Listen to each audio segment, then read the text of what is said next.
Hello and welcome to Cartoonist Kayfabe. My name is Jim Rugg. I'm Ed Piscor. Today we're going to do a mailbag episode, but before we dive into that, Ed, tell us about Red Room. Murder on the Dark Web.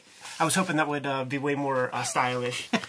Murder on the Dark Web for fun and profit. Name of the game in the Red Room universe. And Season 1 of Red Room is on the stands and complete. 4 issues of the Antisocial Network are out there in the wild. You could scoop your copies up at your local comic shop, and each issue is a complete tale.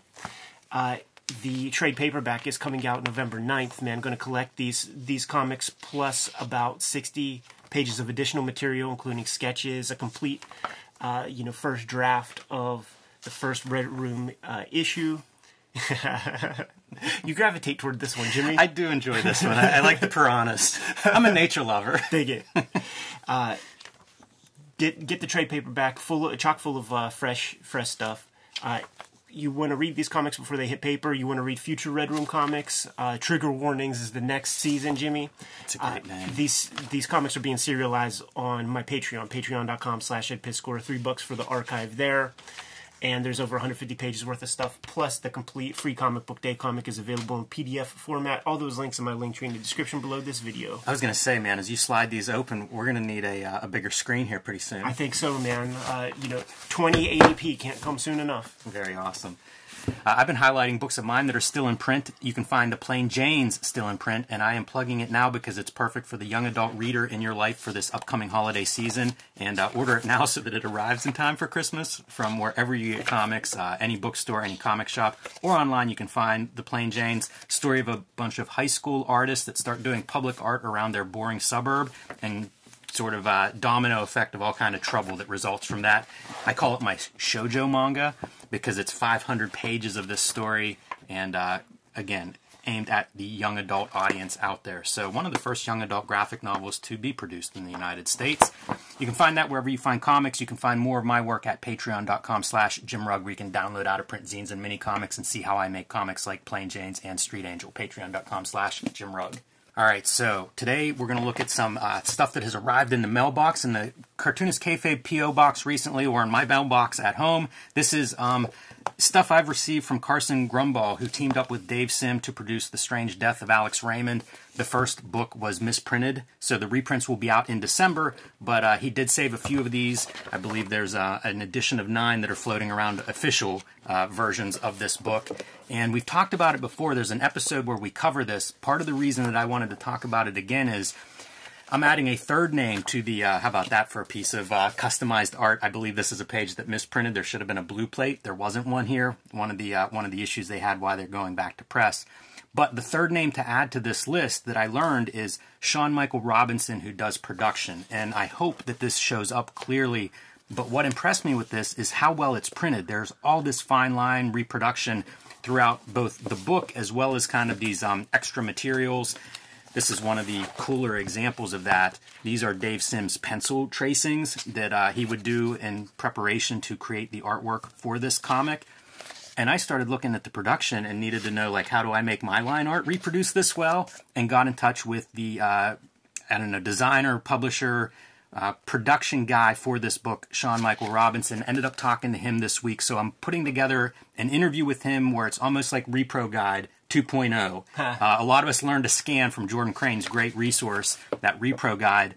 I'm hoping to add kind of a Repro Guide 2.0 and give some tips on, a lot of aspiring comics makers out there in our audience, how to scan and prep their art a little bit better. So look for that in the coming weeks, but kind of a neat piece. And I'll give you this tip from home. This is a print-on-demand piece, which shocked me. One of the things that Sean mentioned to me is pushing offset printing to its limit with what they're doing in terms of production and fine line reproduction. But I was shocked to learn these are print-on-demand. So I really feel like it's going to be some information that ups the game of what cartoonists can do on any scale, from making mini comics and printing them yourself to offset printing. So I'm looking forward to that, but some interesting books around one of the most interesting comics that I have read this year. And look for this in the beginning of December, The Strange Death of Alex Raymond. Matt Allison with the new Cankor issue. Always a good time, man, when you get a new issue of Cankor in the mailbox. Yes, we've looked at some of his comics in the past. Ad House Books printed a beautiful collection of Cancor by Matt Allison, and you know, producing a new issue, self-publishing this. Another guy whose attention to detail and production is top of the line. One of the funnest superhero comics I've ever read, period. So always excited whenever a new issue comes out from Matt Allison, and his attention to detail remains strong. Very precise stuff, man. Yes. Fun to watch him draw. I mean, it's just amazing. Yeah. Really, a really innovative kind of comic book artist. And interesting that he's using superheroes as part of his language. You know, so many, I think, great comic book artists don't work in the superhero genre.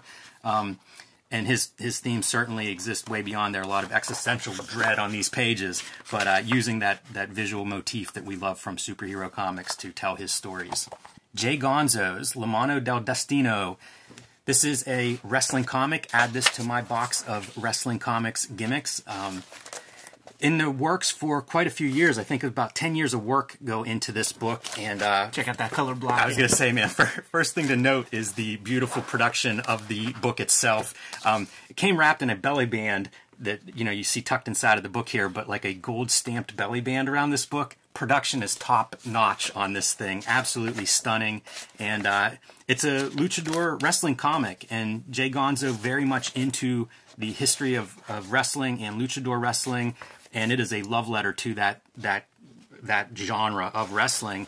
And the book itself, in addition to the main story, there's a ton of this behind the scenes stuff that you know, I think these books, these collections, often that's where part of the value of the collection, especially if you collected the single issues. So you get some of his perspective on wrestling, as well as some of the influences on his work in this book. You can see that mid-century modern, almost like you're looking at the Ad House building there. But a lot of really interesting stuff, because his process involves drawing this in Illustrator. So he goes through and really outlines what he's doing, which is different than most of the comic books that we look at and most of the production processes that I'm familiar with for making comics. Jay Gonzo is definitely coming from a different direction, and one that I like. This is pretty fun, like doing cartoon concept, you know, these behind-the-scenes kind of things, like it's a bigger world that he's imagining. Another part of comics that I love is that universe and world building, and it's definitely on display here. You can see that he has put in his time and really thought about it. And the pinup gallery starts with Matt Allison. So some really great art in here as well, you know, from his friends, who a lot of wrestling fans in comics, so not hard to find some cool people that want to donate pinups to a book like this. But I think this is available in stores everywhere now. Might have come off of a crowdfunder to start with, but I believe I've seen it at Phantom of the Attic in Oakland, so maybe it's available at all good comic shops. Here's one for you, Ed. This one didn't come to the Cartoonist Kayfabe compound, but it's been on my radar because if you're a longtime comics reader, we saw this ad for very special people. I think it ran 20 years in old Marvel and DC comics, different editions. I finally broke down and ordered one because I just had to see what this was about, and it's kind of like the old Guinness books. Yes, they would have this all text, and you get your almanac piece, and then you get that sexy, glossy photo section. A lot of looking at the edges of books today on the mailbag. But yeah, this middle part is where you're going to see some of the subjects of this book showcased. Oh, dude, there they are, man. Aang and Chang. There are a few famous people that you'll see in here. The Elephant Man is featured in here. Pinhead, inspiration possibly for Bill Griffith's strip. You know, some of these people would have appeared in the Todd Browning Freaks movie from the 1930s. So it's a strange artifact in a lot of ways, but a very popular one. The beginning of the book talks about this paperback edition, and I think it's the 5th or 6th edition of this book at that point by the early 70s. So apparently it sold well. You know, like I said, those ads certainly ran forever. A weird connection to comics, but one that I've been curious about since I was a little kid reading them. I'm looking for Johnny X, man. That little guy with no legs that walks on his hands. He's got to be in here. Yeah, they could do an update probably with some contemporaries. Look at that vestigial twin. What if your vestigial twin is a murderer? Yeah, look at it like all dressed and everything. That's Listen, some custom tailoring right there. It'd be obscene to go out with showing your undercarriage. I feel like this is the weakest of the gimmicks. Like, you can pull extra skin on your face. Like, I don't know, man. Does that really qualify? That's kind of a lot. That's a Lynchian amount of extra skin. They had one of the, not this one, but another picture of a fat guy, and his weight was like 600 pounds was his peak weight. I feel like 600 pounds isn't getting you in this book today. I've seen that. Drew Friedman drew this in his pointillism, man. I know this image from his dot period. The mule-faced woman. Yeah. So, like I said, one of these tangential oddities that is part of the history of Marvel and DC Comics, especially, and we don't see enough conjoined twins these days. And, like, do you think like prenatal vitamins takes care of that? That's the one that would appear in the ads. This was in a lot of ads in those old comic books. The Caterpillar Man. Yeah, and he was in Todd Browning's Freaks. Like, if you see right here, man, he's got the cigarette, and there's a one shot, one take piece in Freaks where this armless, legless dude lights himself a cigarette, man, and it's a riveting film. You know, that's the caption. Used to roll cigarettes with his lips. Like, his whole gimmick was cigarette related. I mean, it's genius. There he is. It's the guy, man. Johnny X. Get a skateboard under this fella. Oh, he doesn't even need it, man. That guy's nimble as a mother effer, man. So, I don't know if you've ever seen that before, Ed, but I figured that would definitely be on your radar. Anybody that's read those old comics, I think it's a weird marriage of superheroes in a book like this, but that's where I saw it over and over and over, and still see it when I look at back issues. It's very exciting to me. Black Blizzard from Aaron Reese, Instagram Aaron Reese Art and Twitter at Deviator77. And, we get our fair share of comic books, self-published comic books, mini-comics, and I just thought this one really looked good. I see a little bit of shades of Michel Fiffe in the line art in panel 1 there. That's fair. But as you get into it, I think it's clearly his own stuff, and pretty nice line art reproduction, and pretty nice line art to begin with. Good black and white stuff using things like these patterns, a little bit of screen tone, good spotting of blacks. And I say it every time we do one of these mailbags, I'm always so impressed by the stuff that comes in that, I've never heard of this cartoonist or this comic book, and this would have been the best thing I saw and when I started out making comics and trading with friends at small press festivals. Like, good looking stuff. And you didn't see a lot of this back in the early 2000s at small press. The action kind of genre just wasn't that well represented by indie self-publishers. So a lot of navel gazers. Kind of fun to see this, this kind of level of craft applied to, again, I keep going back to Copra and Fiffe, thinking like making your own action comics. It's our generation bringing that stuff back, man. The kids of the speculator boom who dug that stuff and, aren't afraid to lean into it. So track that down on Instagram. Aaron Reese Art is where you can find more of that. Here's a good one. Yeah, that's goddamn right. I have never seen this before. We have a video on Chandler, but Scott Strong sent us a couple copies of the full-size Chandler. Again, never saw it before until we opened the box. What we showed was a small version, kind of like a paperback-size version of this. And, it's the same thing in terms of the art and story, but the paper is different. The original print, or the printing that I'm saying. One for me, one for you, one for Tom. You guys watching at home that have cool stuff to send us, this is how you do it. 3 copies in good shape, and it'll keep the Cartoonist Kayfabe team together and happy. But one of the big differences is the quality of paper. That paperback, I believe, is newsprint. At least that's how it feels to me. And seeing the art at this bigger size, the color pops definitely more saturated than the smaller paperback version that we looked at on a previous episode. And this is possibly Steranko's masterwork. Definitely one of the most interesting comics, coming out of that era and that early graphic novel prototypes. And we learned that was done with pencil. These bigger reproductions on this better paper, you can see a little bit more of your grains around the edges, and it looks more like paper, more like pencil or graphite in your line. Sweaty cartoonists. There's your navel gazing alternative comics panel. Will she like me? But amazing to see this thing in a nice big size. I'm surprised this hasn't been reissued basically in this format. Yeah, it's a gorgeous presentation. Yeah, just don't know, man. Still that color, like I really do wonder if it's that those color zipatones. Yeah, I would be very curious how this is made, because you can see like the attention to color. You know, we're looking at 3 different blues across like these 3 panels, and it's not a printing issue. Like clearly that's what the artist intended. You know, if you asked Steranko, he would be like, I've always mixed my own pigments using elderberries and grapes. Yeah, yeah. And eggs. Don't know if we get the real story out of him, but an amazing book. So thank you very much for that one, Scott. ×3. Bill Nash, Johan Peterson, all the way from Denmark, sends us Nash number 92 about a Chicago cop. This is Johan Peterson's life work here. Started doing these when he was 18 and has 92 volumes worth of these. They're about 100 pages a volume.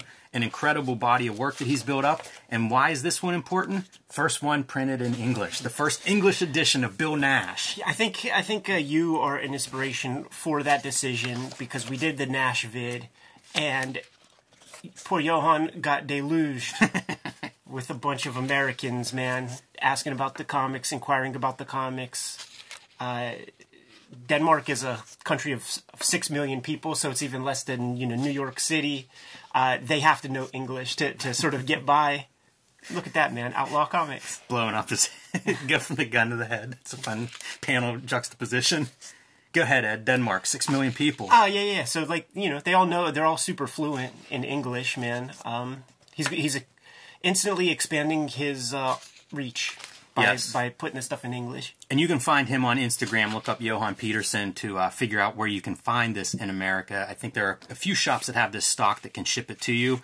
But it's Outsider Comics. It's Outlaw Comics. It's a lot of what I just love about comics. It's a dude just making comics on his own. And a little Shaky Kane energy right there. Totally Shaky Kane, yeah. And, wearing his influences on his sleeves. And it is those genre comics, not that different than the action comics we were talking about a minute ago. Not that different than the Alex Raymond joint, man, because I see some tracings and swipes and things. Definitely. Tony McMillan.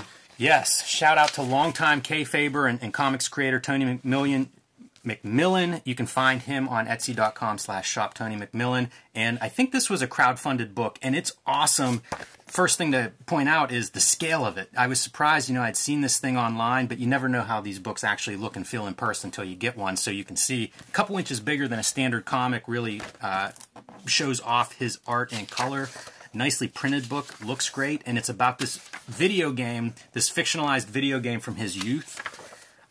Kind of an amazing comic. Yeah. I like his work. He's definitely a unique stylist, but this comic was the one I most connected to so far out of all of his comics, but definitely a creator. If you watch this show and you like indie comics and you like stuff that looks like nothing else, Tony McMillan is a guy to check out if you haven't already. We're approaching the 3rd-year anniversary of Cartoonist Kayfabe, and McMillan is one of the very first people that sent us unsolicited comics where my jaw dropped and I was like, who is this character? 3 years have passed and the chops are just getting stronger and stronger, and he's becoming more and more confident in that style, and it clearly shows.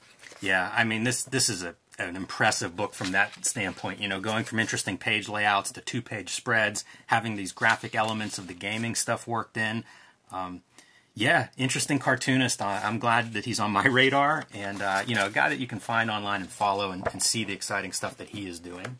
Dash Shaw's latest book arrived just last week, Discipline, from the New York Review Comics. This is a substantial graphic novel by Dash Shaw, animator, comic book artist and creator, and graphic novelist. Kind of a guy that does everything and is very prolific. This is an interesting comic. If you're used to reading Dash Shaw's work, I think about he's a very interesting colorist and graphic and all this stuff. Very stripped down. And what this story is about a Quaker in the Civil War.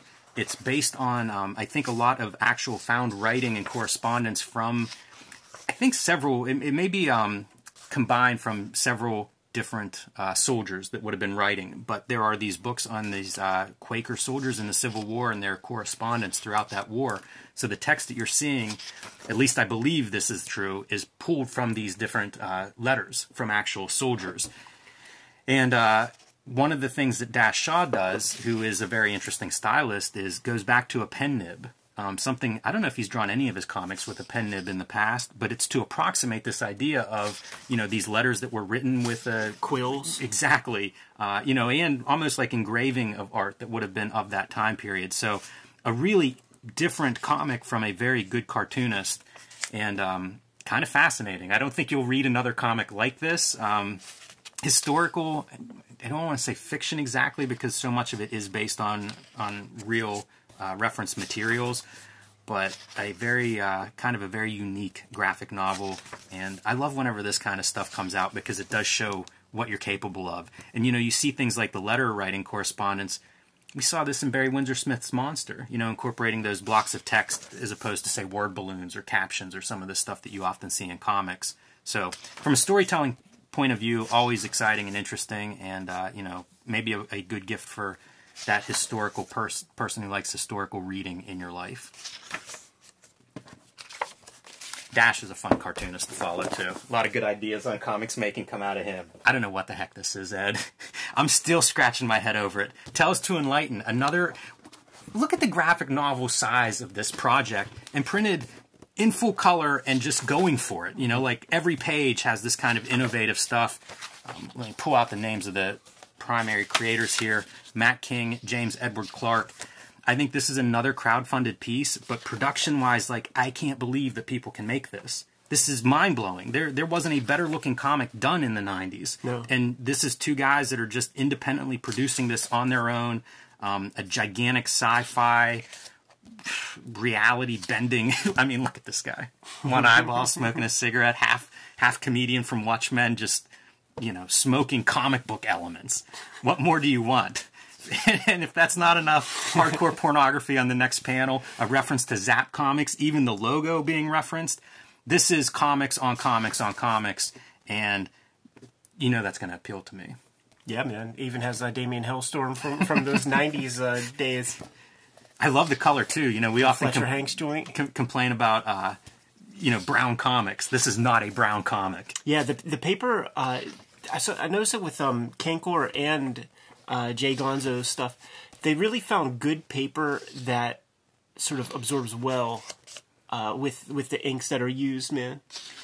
That was one of the things when I talked to Sean Michael Robinson about production and printing, and I'm actually going to consult with him a little bit on my upcoming project to give me some advice on it. But what is that project? Coming soon, Ed. Paper was one of the pieces that you know, he talked about, like, that's a massive influence, and we know that. But that is what people, you know, more options I think are becoming available for print on demand or for self-publishers, and more knowledge is available now for, you know, finding the right paper for these projects. And I think Matt King and James Edward Clark definitely did that. So wild. And there's a giant, half of this book is pinups. Some of those pinups, one is Shintaro Kago? Yes. One is Rain Ness, the 80s black and white. You know, for all I knew, he was done with comics, you know, 30 years ago, and here he is producing awesome stuff. So really wild, imaginative comics, and even the cover is just badass. We'll close out with a couple of zines and mini comics. You know, we do get a wide variety of stuff from mini comics to very polished graphic novels, and I love the mini comic stuff. It was kind of my roots, so highlight a couple of those things. This is Paul Courtjohn. You can find him at Paul P. Courtjohn Comics. This is, the conceit here is that he was cleaning out lockers at a school, and he found a notebook. So this is a notebook found comic by Hetcher Flanks. And it's what you would imagine, you know, it's pretty funny. Not exactly a parody of like a high schooler, you know, making comics, but along those lines, and of course combined with the outsider qualities of Fletcher Hanks. I love it. It's such a fun concept. You read that little brief intro, and it puts you in the perfect mindset to go down a adolescent rabbit hole of comics fun. With Kenny Powers. I feel like we all used to do that when we would draw shades, man. Love it. The little S. It's perfect. Yeah, the little S shine. Well, a good use of splatter for the classic show blood with the splatter effect. So pretty fun. He talks about doing another issue of the Badass Ballad of Xander Chrome. I hope he finds another notebook full of these comics. They're out there. Acid Nun. We looked at Acid Nun #1 in the past, Corinne Halbert. I found her because of her paintings online. It's how I started following her. And then she started producing Acid Nun comics. And I don't even know if outlaw is the right word for these. You know, they're psychedelic, they're underground, just really fun kind of, definitely crossing the line. You know, transgressive comics, and I'm so happy that this painter has turned to making comics. You know, comics clearly much more my ideal format and preferred reading materials, so this stuff is great. And, you know, the funny part, if you're thinking about outlaw comics, is how colorful these things are. Yeah. You know, most of the outlaw comics we look at, we talk about black and white and all this ink, and clearly you see with her color use, this psychedelic element coming into it. I think it's a pretty good match for religious imagery, adding that psychedelic element. So I am delighted by these, and again, just thrilled that she keeps making them. I think there are 3 planned in all, and I might have skipped it, but I wanted to show off. There are pinups scattered throughout this, and one of them is Matt Allison. So Matt Allison may be the theme of this mailbag episode. But Acid Nun available. You can follow Corinne Halbert. You can find her on Instagram, is how I follow her work, and get to her store from there. And then we got a big clip of these wrestling zines. Not a comic, but a zine. And I think we got a dozen of these things showed up. We talk a lot about, you know, make use of your time during quarantine. And that's when all of these zines were produced. So practically a monthly production schedule. And the guys just going down various wrestling rabbit holes and looking at wrestling on a very wide spectrum. So you get outlaw wrestling, you get Japanese wrestling, you get comic book wrestling. So the reason I'm showing off this one, this is issue 1, is that wrestling thing, a short history of the Unlimited Class Wrestling Federation. This was a storyline in the Thing comics that ran several issues, and he's going through it like he's reporting on that wrestling federation. After Mag. Love it. Going after. So I thought that would appeal to our crossover of wrestling comics fans. Actually have these issues, so at some point whenever we decide we want to look at some more Marvel wrestling comics, maybe we'll dig those out. But I was shocked to find that in issue 1. So I think Alan might be targeting us by including that article. And hey, it worked. Pretty fun stuff. You can email him there if you want to track down Wrestling Can Be Anything. I like that idea too, because we talk tons of wrestling, and it's just selling. It's the art of selling. So maybe we close out with that envelope art so that people have the P.O. box. Oh, perfect. Although I don't think the envelope art actually has the address on the front here. But that is a really great piece, and probably will be our thumbnail maybe for this one. But you can send your comics and stuff to us at Cartoonist Kayfabe, P.O. Box 3071, Munhall, PA 15120.